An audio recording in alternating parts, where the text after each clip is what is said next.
मां सीता के हरण का होना देव नियोजित इच्छा थी। राम कथा के उन पाठों में बड़ी जरूरी शिक्षा थी। मां सीता से भूल हुई जो तुम इस बार नहीं करना, स्वर्ण मृगों के मोह पाश में कुल की हार नहीं करना, और वेश बदलकर तुमको ठगने फिर से रावण आए तो मर्यादा की लक्ष्मण रेखा हरगिज पार नहीं करना। वेश बदलकर तुमको ठगने फिर से रावण आए तो।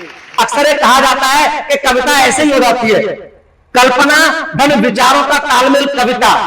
मैं कहता हूं नहीं, कविता ऐसे नहीं होती। कविता पीड़ा से पैदा होती है, कविता वेदना से पैदा होती है। एक वृद्धाश्रम में मुझे कविता पढ़ने का अवसर मिला।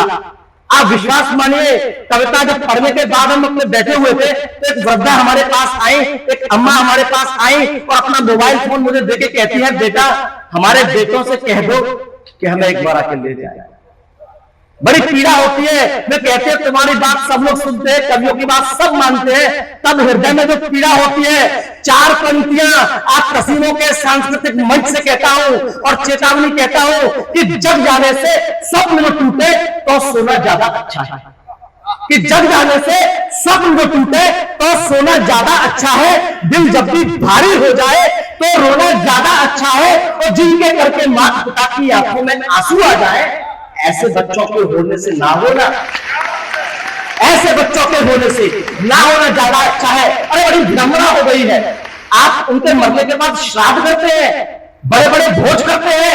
माफ कीजिएगा, मैं इस मंच से कहता हूं जो जीते जी माता पिता की सेवा ना करे उनके श्राद्ध करने का उन्हें अधिकार नहीं होगा।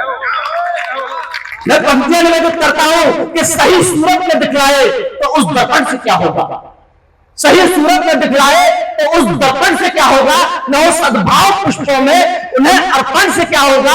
कभी माँ बाप से बीमार पानी तक नहीं पूछा, खिलाकर खीर पूरी श्राद्ध में अर्पण से क्या होगा, खिलाकर खीर पूरी श्राद्ध में अर्पण से क्या होगा। देखिए बड़ी विडंबना हो गई है। एक चक्र चल रहा है, चक्र। माता पिता बच्चों के साथ रहना चाहते हैं, बच्चे उन्हें रखना नहीं चाहते, और उनके बच्चे उन्हें रखना नहीं चाहते। देखिए कवि की जिम्मेदारी केवल ये नहीं है कि वो आपको समस्या बताए और यहां से चला जाए, उसका एक दायित्व है कि वो आपको समाधान भी बता के जाए।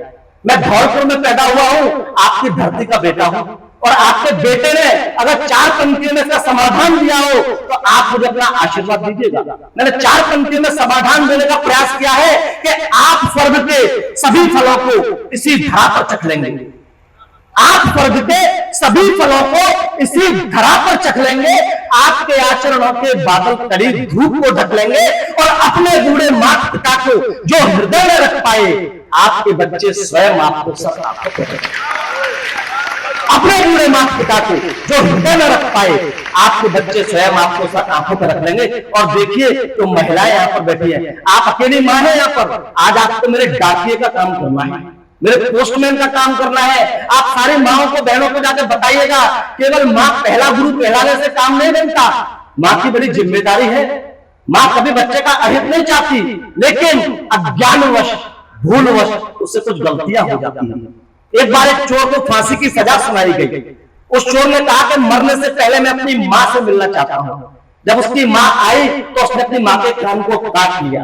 न्यायाधीश महोदय बड़े नाराज हुए, उन्होंने कहा कि ये दुष्ट तूने क्या कृत्य किया, अपनी मां के कान को काट लिया।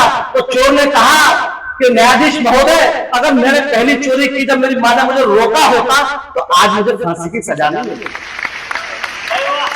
तब पंक्तियां निवेदन करता है, वो सजा के ले जाएगा अपने दामन में कि मीठे फल देने वाले बीजों को बोना पड़ता है, मीठे फल देने वाले बीजों को बोना पड़ता है, लोहे को सोना करने पारसा होना पड़ता है, और संस्कारों को देने में माता जब भी सो जाती है चक्रव्यूह की चालों में बेटे को खोना पड़ता है।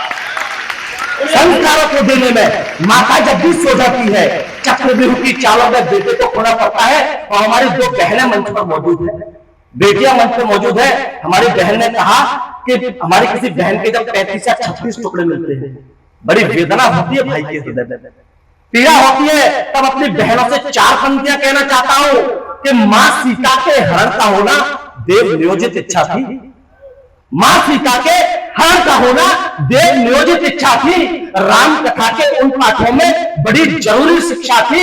मां सीता से भूल हुई जो तुम इस बार नहीं करना, स्वर्ण मृगों के मोह पाश में कुल की हार नहीं करना, और वेश बदलकर तुमको ठगने फिर से रावण आए तो मर्यादा की लक्ष्मण रेखा हरगिज पार नहीं करना।